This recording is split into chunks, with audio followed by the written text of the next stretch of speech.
Hi guys, so today I'm going to be showing you how to neatly attach a crinoline to your peplum to give it the standing effect. It is detailed, beginner friendly and very easy to understand. So if you're interested, please watch till the end.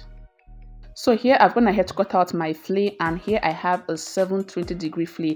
So I have two full circles here, and I also went ahead to cut out my lining. I have a tutorial on how I went about the cutting of this flare you see here, and I'll be dropping the link in the description box for you to go and check it out. So this is the crinoline I'll be attaching to the peplum. So there are different types of crinoline, but I'll be using this one you see here for this tutorial. Another thing to do is that when cutting out your peplum, make sure to add a gum stay to the peplum if you're not using 100% cotton fabric.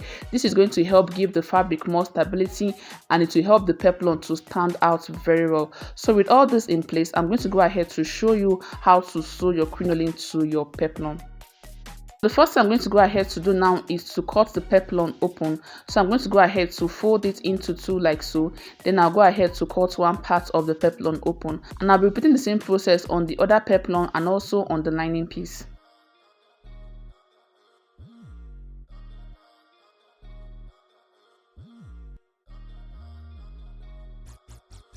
So after doing that, the next thing I'm going to go ahead to do now is to join the two peplum together. So I'm going to go ahead to place them, making sure that the good face are facing each other. Then I'll go ahead to run a stitch on it, and I'll be repeating the same thing on the lining piece also.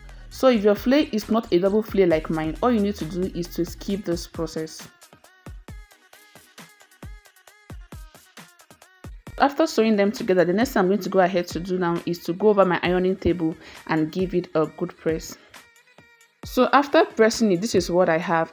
The next thing I'm going to go ahead to do now is to place my lining on my fabric. So I'm going to go ahead to place my lining on the fabric, making sure that the center of the fabric and the center of the lining are meeting. Once I'm done doing that, I'm going to go ahead to secure the both of them in place. I'm doing this to make sure that the lining and the fabric are equal, so as to avoid shortage or having any excess once I start sewing my crinoline to it.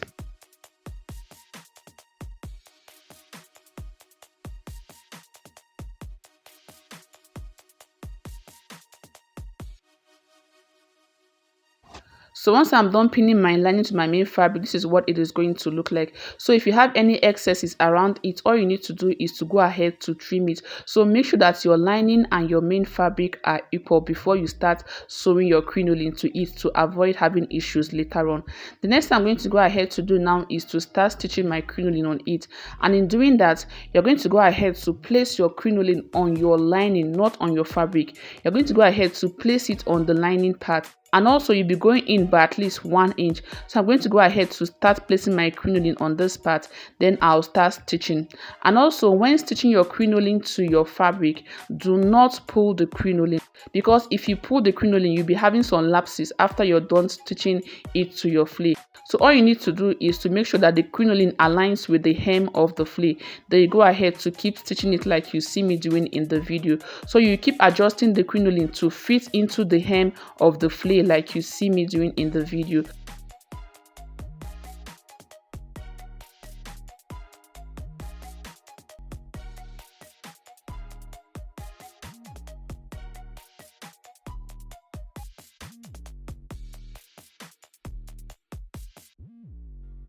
So after stitching the crinoline to it, this is what it is going to look like.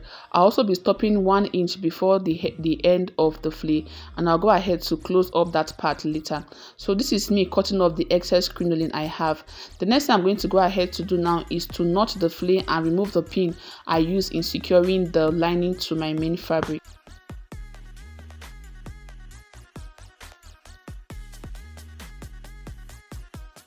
So after notching it, the next thing we're going to go ahead to do is to go over to the ironing table to give it a good press. So the first thing to do before you start ironing your peplum is to turn it over to the good face. So I'm going to go ahead to turn the peplum over to the good face before I start pressing it.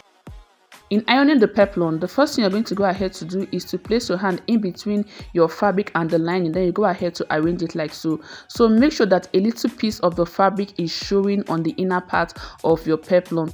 After doing that, you go ahead to place your iron on it to give it a good press.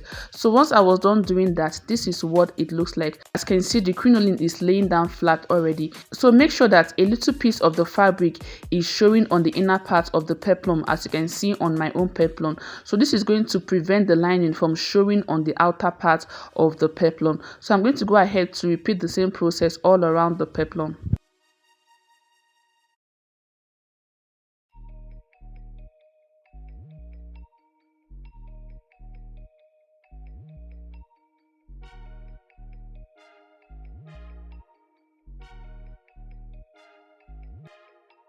So after I was done pressing the peplum, this is what it looks like. As you can see, the crinoline is not poking out at any point. Everywhere is just laying flat. So this is what you're going to be having once you're done ironing it. The next thing you're going to go ahead to do once you're done ironing is to trim off any excess you have on the sides of the peplum. So once I'm done trimming it out, the next thing I'm going to go ahead to do is to close up the sides. And in doing that, I'm going to go ahead to turn it over like so. Then I will run a stitch on it. Once I'm done closing up the side, I'll also go ahead to close up the waist area of the peplum, after which I'll go ahead to finish up the dress I am making. So whatever dress you're making, you can simply go ahead to attach the peplum to it and you are good to go. So thank you for watching. I'll see you in the next tutorial.